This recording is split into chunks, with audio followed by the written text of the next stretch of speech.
கடவுள் அருள் டிவி நேயர்களுக்கு அடியேன் உங்கள் சிவயோகி சிவசக்திமான் சுவாமிகள் வணக்கத்தை தெரிவித்துக் கொள்கிறேன். அன்பு நேயர்களே, இந்த பதிவில் நான் சொல்லக்கூடியது குரு வக்ரகதி பலன்தான். குரு வக்ரம் ஆகிறார். என்ன சுவாமி, இப்போ தானே குரு பயிற்சியானார் சொன்னீங்க, அதிசார பயிற்சி சொன்னீங்க, கடகத்தில் பயிற்சி சொன்னீங்க, இப்போதைக்கு வக்ரம். ஆமாம், ஜோதிட சாஸ்திரப்படி அந்த வக்ரம் ஆகிறது, வக்ர நிவர்த்தி ஆகுது, எல்லாமே தொன்று கடைபிடிச்சி வருது. அந்த வகையில் தான் இப்போ குரு வக்ரம் ஆகிறார். குரு வக்ரமாகனா அவருடைய குணம் மாறுகிறது, அவர் பின்னோக்கி நகரக்கூடிய விஷயம் என்று சொல்லப்படுது. அப்போ என்ன பண்ணுவார், அப்போ கடகத்துக்கும் மிதனத்துக்கு இடைப்பட்ட தூரத்தில் இருப்பார். அப்போது ரெண்டும் கெட்டான்னு சொல்லுவாங்க. இப்படி தான் நம்ம எடுத்துக்கணும். அப்போ என்ன ஆகுனாக்கா, குரு மிதனத்தில் இருந்து தரக்கூடிய பலனையும் தருவார், கடகத்தில் இருந்து தரக்கூடிய பலனையும் தருவார். இப்படி தான் எடுத்துக்கணும் குரு வக்ரகதி.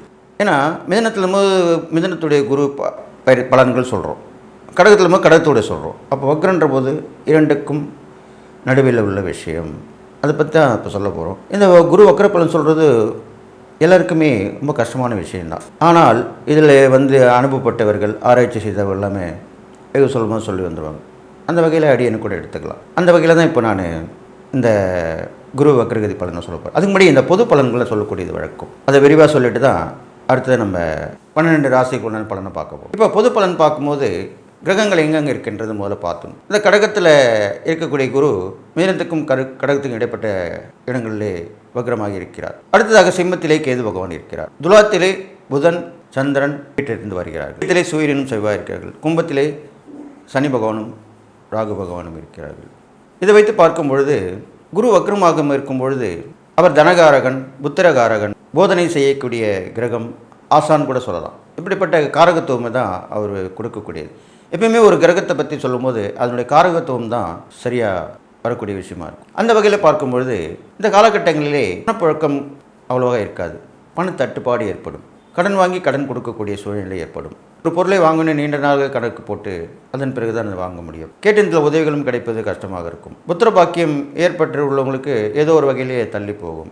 அது இல்லாமல் மதங்கள் சார்ந்தவர்கள், ஜாதி பிரச்சனை வருது, மத பிரச்சனை வருது, அது மாதிரி மதங்கள் சார்ந்த போதகர்களுக்கு எல்லாமே பிரச்சனைகள் வரும். அவர்கள் அவர்களுடைய மதத்தில் உள்ள விஷயங்கள் மட்டும் சொல்லிக்கொண்டு அடுத்த மதத்தை பற்றி விமர்சிக்காமலும் மக்களிடையே குழப்பத்தை விளைவிக்காமல் இருந்தாலே போதுமானது. இந்த காலகட்டத்திலே இது பண்ணிட்டு வரணும். அது இல்லாமல் தங்கம், குரு என்று சொல்லக்கூடிய கிரகத்துக்கு பொன்னவன் என்று ஒரு பெயரும் உண்டு.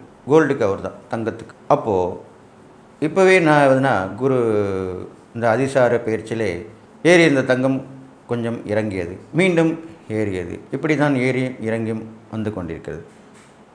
இந்த குரு வக்ர காலகத்திலே அது எப்படி இருக்கும் என்றால், ஒரே டேகை ஏறும், ஒரே டேகை இறங்கும்.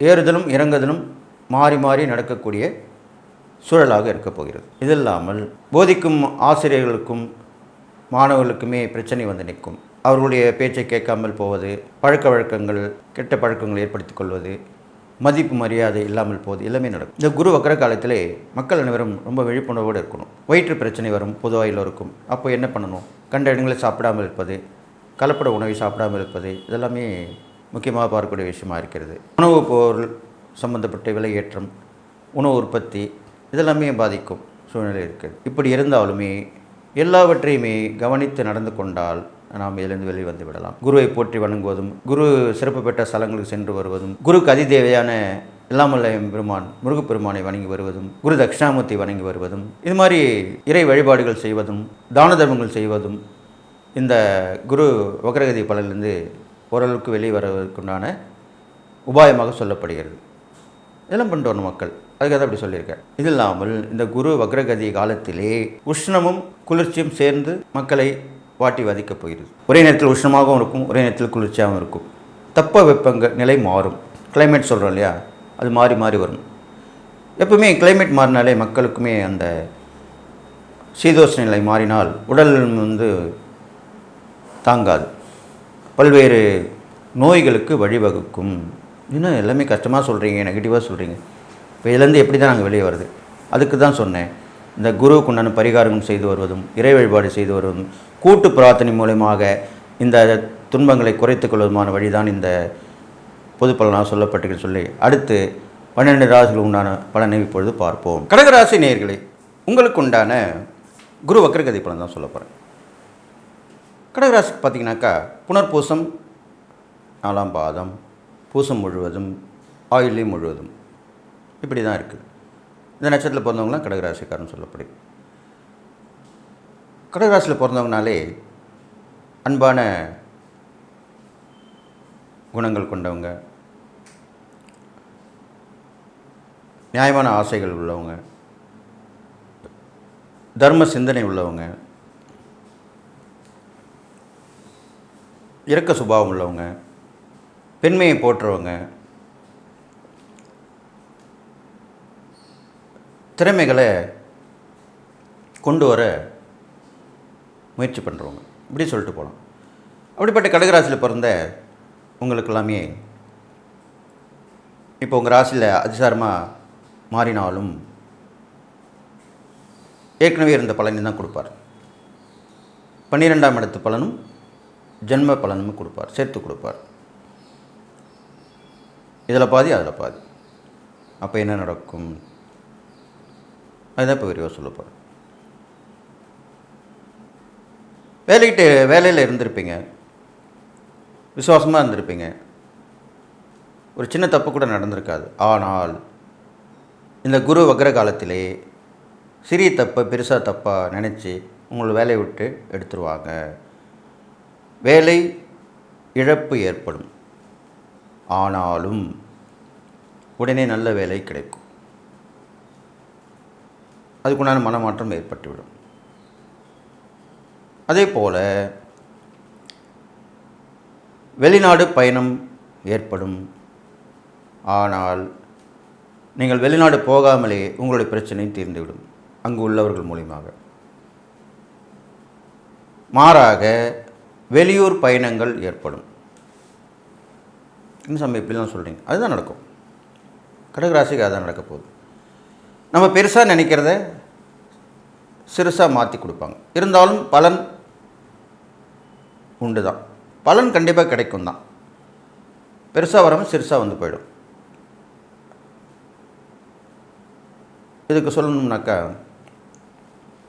உங்களுக்கு ஒரு தொகை வந்தால் உங்கள் பிரச்சனை தீரணும்னு இருக்கும். நீங்கள் எதிர்பார்த்த தொகை வராது கைக்கு.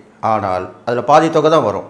இருந்தாலுமே அந்த பாதி தொகையை வைத்தே சில பேரோட பிரச்சனை தீர்த்துருவீங்க. அவங்களும் சரின்டுவாங்க. அப்போ என்ன நடக்குது பாருங்கள். சிறுசாக வந்தாலுமே உங்கள் பிரச்சனை தீர்க்கப்படுகிறது. அதுதான் விஷயம். அடுத்ததாக, வீட்டில் இருக்கிறதுக்கு பிடிக்காது, அமைதியாக இருக்கணும்னு பார்ப்பீங்க. பல பிரயாணங்கள் ஏற்படும், போயிட்டு வருவீங்க, பிஸியாகவே இருப்பீங்க. இந்த காலகட்டங்களிலே உங்களுடைய நட்பு வட்டாரம் விரிவடையும். நிறைய பேர்கிட்ட பேச ஆரம்பிச்சுடுவீங்க. ஏன்னா உங்களுக்கு அமைதி தேவை, மன மாற்றம் தேவை. அப்போ நீங்கள் பேசிக்கிட்டே இருந்தால் நல்லாயிருக்கும். நெருங்கிய உறவு, நெருங்கிய நட்பு மூலிமா பிரச்சனைகள் வரும். அப்போ என்ன பண்ணணும்? புதிய நட்பு, புதிய உறவை நீங்கள் நோக்கி போக வேண்டும். இதுதான் விஷயமே. இதுதான் நீங்கள் செய்ய போகிறீங்க கடகராசிக்காரங்க. அதுதான் நடக்கவும் போகுது. அது இல்லாமல் நல்லா கேட்டுங்க, கடகராசிக்காரர்களுக்கு இந்த குரு வக்ர காலத்திலே கடல் பிரயாணம் ஏற்படும். அது கடல் பிரயாணம்னா கடலில் தான் போகணும் இல்லை, ஆற்றுல போகலாம், ஏரியில் போகலாம், ஏதோ ஒரு வகையில் போகலாம். அந்த நீரில் செல்லக்கூடிய பிரயாணத்தை நீங்கள் ஏற்படுத்தி கொண்டீர்களானால் இது ஒரு சூட்சும பரிகாரம் தான். அதுவே அமையும். இல்லைன்னா நீங்கள் அமைச்சிக்கலாம். ஒரு போட்டில் கூட போயிட்டு வந்துடுங்க, அது கண்டிப்பாக பிரச்சனை தீர்ந்துடும். ஏதோ ஒரு பிரச்சனை உங்களுக்கு இருக்கும், அது தீர்ந்துடும். அந்த நீரில் செல்லக்கூடிய பயணங்கள் மூலமாக முக்கியமான விஷயம். அடுத்ததாக, உங்களுக்கு வீடு வாகனம் சம்பந்தப்பட்ட விஷயங்கள் முயற்சி கண்டிப்பாக செய்வீங்க. இந்த குரு வக்கரத்தில் ஏற்பட்டுடும். வீடு சொந்தமாக வாங்கிறதுக்குள்ள முயற்சி, இல்லை வீடு கட்டி பாதியில் விட்டதை வீடை நிறுவி கட்டி குடி போகிறதுக்கு உண்டான முயற்சிகள் எல்லாமே நடக்கும். வண்டி வாகனங்கள் கண்டிப்பாக மாற்றப்படும். இந்த காலகட்டங்களில் நீங்கள் வண்டி வாங்கலே கண்டிப்பாக மாற்றித்தான் தீர வேண்டும். அப்போ தான் நன்மை நடக்கும். பழைய வண்டி வச்சுருந்தீங்கன்னா கண்டிப்பாக பிரச்சனை கொடுக்கும், பெரிய பிரச்சனை ஆகும். அதனால் வண்டி மாற்றம் கண்டிப்பாக வேண்டும். அடுத்ததாக, கடன்கள் ஏற்படும், கடன்கள் கிடைக்கும். என்ன எப்படி சொல்கிறீங்க? அதுதான் உண்மை. ஒரு கடன் வாங்கி இன்னொரு கடன் அடைப்பீங்க. அதுதான் நடக்கும். தேவைகள் அதிகமாக விடும். கடன் வாங்கக்கூட நினைப்பீங்க, ஏற்கனவே இருக்கிற கடன் இருக்கேன்னு பார்ப்பீங்க. இருந்தாலுமே ஒரு கடனை வாங்கி தான் இன்னொரு கடனை கண்டிப்பாக தீர்க்கக்கூடிய விஷயமாக அமையும். இதெல்லாம் எந்த மாற்றமும் இல்லை. அது நன்மைக்கு தான். அது மாதிரி செஞ்சுருவீங்க. வழக்குகள் முடிவுக்கு வரும். கண்டிப்பாக முடிக்கு வந்துடும். இந்த குரு வக்ர காலத்திலே உங்களுடைய வழக்குகள் ஏதாவது நீண்ட நெடுங்காலமாக இருந்து வந்தால் அது தீர்க்கப்படும். உத்தியோகம் இல்லாதவங்க கண்டிப்பாக உத்தியோகம் கிடைக்கும். கண்டிப்பாக கடகராசிக்காரர்கள் இந்த காலகட்டத்திலே குரு வக்ர காலத்திலே வேலை இல்லாத வேலை கிடச்சிரும். தொழில் பண்ணுறவங்களும் தொழில் பண்ணிடுவாங்க. தொழிலில் நஷ்டமேட்டு இருந்தாலுமே வேற ஒரு தொழில் ஆரம்பித்து அதில் வந்துடுவாங்க. வியாபாரத்தில் நஷ்டமாக இருப்பாங்க. வியாபாரமே பண்ணவன்னு நினச்சிட்டு இருப்பாங்க. அவங்களுமே வேறு தொழில் வேறு வியாபாரத்தில் மீண்டு வந்துடுவாங்க. இதெல்லாம் எப்படி? ஆனால் புதிதாக ஆரம்பிக்கக்கூடாது. ஏற்கனவே யாராவது பழைய தொழிலோ பழைய வியாபாரம் பண்ணியிருந்தால் அதில் போய் நீங்கள் இணைஞ்சிக்கணும். இதுதான் முக்கியமான விஷயம். எல்லாமே சூட்சமான பரிகாரங்கள் தான். நீங்கள் புதிய வேலைக்கு போகும்போது அங்கே யார் மூலிமா நீங்கள் தானாக போகக்கூடாது. யார் மூலிமா போனீங்கன்னா பிரச்சனை இல்லை. அதே மாதிரி தொழிலில் ஏற்கனவே செஞ்சுருக்கிற தொழில் யாராவது பண்ணியிருந்தாங்கன்னா அவங்களுக்கு உங்களோட சப்போர்ட் தான் தேவைப்படும். அப்போ நீங்கள் போய் இணைஞ்சிக்கலாம். அதே மாதிரி வியாபாரம் பண்ணியிருந்தாங்கன்னா அங்கே போய் இணைஞ்சிக்கலாம். இதுதான் நடக்கும். அது இல்லாமல் நல்லா கேட்டுங்க, ஆயில் சம்மந்தப்பட்ட மரண கண்டங்கள் சம்மந்தப்பட்ட உடம்பு பாதிக்கும். அதுக்குண்டான குழப்பங்கள் ஏற்படும். இதெல்லாமே நீங்கள் அதுக்குண்டான இப்போ ஆயுஷ் ஹோமங்கள், மிருத்யுஞ்சய ஹோமம் நடத்துவாங்க. தன்வந்திரி ஹோமம்னு சொல்லுவாங்க. அப்புறம் முக்கியமான பிரசித்தி பெற்ற சிவன் தலங்கள் சொல்லுவாங்க. மார்கண்டேயர் பூஜித்த சிவன் வழிபாடு, இது மாதிரி வழிபாடு, மரண பயத்தை போக்கக்கூடிய வழிபாடு இப்படிலாம் இருக்கும். காலபைரவர் வழிபடுறது, சிவபெருமானை வழிபடுவது, இதெல்லாமே நீங்கள் பண்ணிட்டு வரலாம். காளி தேவியை வழிபடுவது, இவங்களாம் வழிபட உங்களுக்கு மரண பயம் போயிடும். அதெல்லாமே தோணும். இதை வழிபாடு பண்ணும்போது போயிடும். இறை சிந்தனை மேலோங்கும். கடகராசிக்காரங்க இறை சிந்தனை மேலோங்கும். ஆன்மீக பிரயாணங்கள் ஏற்படும். ஆன்மீக பொறுப்புகள் சேரும். இதெல்லாமே கண்டிப்பாக நடக்கும். அரசியலில் இருக்க கடகராசிக்காரர்கள் கண்டிப்பாக ஒன்று சொல்லி தான் ஆகணும். அவர்களுக்கு இந்த வக்ர காலத்திலே தான் புது புது எண்ணங்கள் உருவாகும். புது விதமான முயற்சியில் ஈடுபடுவார்கள். யாருமே செய்யாத வகையிலே அரசியல் செய்வார்கள். நீங்கள் அண்டர்லைன் பண்ணிங்க. அரசியல் இப்போ எவ்வளோ மாதிரிலாம் செஞ்சுருப்பாங்க. அதையெல்லாம் விட புதுவிதமான யுக்தியை கையாண்டு அரசியல் செய்யக்கூடியவர்கள் கடகராசிக்காரர்கள். அது இந்த குரு வக்ர காலத்தில் கண்டிப்பாக நடக்கும். இது இல்லாமல் ஏற்கனவே சொன்ன மாதிரி நீரின் மூலிமா பயணங்கள் ஏற்படும். வரக்கூடிய வருமானங்கள் சேர்ந்துடும். மறைமுக வருமானங்கள் மறைமுகமாக தான் வரும், நேர்முகமாக வராது. அது இல்லாமல் நீங்கள் என்ன செய்ய போகிறீங்கன்னு முன்னாடி யாருக்குமே சொல்லக்கூடாது. செய்து முடித்த பிறகு சொல்லலாம், தவறு இல்லை. இது மாதிரிலாம் நடக்கும். செய்யக்கூடிய இறை பரிகாரம் பார்க்கும் பொழுது உங்களுடைய ஆசை சந்திரன் அம்மனுடைய அம்சம். அப்போது குரு வக்ரகதி முருகர். அப்போது அம்மன்ற போது தெய்வ யானையை கூட நம்ம அம்பாலாக நினைக்கலாம். அப்போ முருகப்பெருமானை, வள்ளி தேவன சமேதன முருகப்பெருமானை வணங்கி வழிபட்டு வரலாம். நீர்நிலை அருகில் உள்ள முருகப்பெருமானை வழங்கி வழிபட்டு வரலாம். வேல் வழிபாடு செய்யலாம். பெரும்பாலும் வேலுக்கு சின்ன வேலை வாங்கி கொண்டு வீட்டில் பாலபிஷேகம் பண்ணி வழிபடலாம். ஆலயத்தில் பெரிய வேல் ஆயுதம் இருக்கும், அதுக்கு தனியாக பாலாபிஷேகம் செய்து வழிபடலாம். எல்லாமே செய்யலாம். இதெல்லாம் தொடர்ந்து பண்ணிட்டு வந்தீங்கனாலே இந்த குரு வக்ரகளை கடந்து வந்துடுங்க. செய்யக்கூடிய தான தர்மங்கள் பார்க்கும்பொழுது கணவனால் கைவிடப்பட்டவர்கள், கணவனை இழந்தவர்கள், திருநங்கையாக பிறந்து வாழ்ந்து கொண்டிருப்பவர்கள், இவர்களும் உதவி பண்ணலாம். அவர்கள் கேட்காமல் உதவி செய்வேன். அதுதான் உண்மையான விஷயம். தானே வழி சென்று போகணும். அவங்களுக்கு தேவை இருந்து செய்யணும். அதுதான் முக்கியமான விஷயம். அப்போ தான் அவங்களுக்கு அந்த சந்தோஷம் மனசில் வரும். அப்போ கண்டிப்பாக நல்லது நடக்கும்.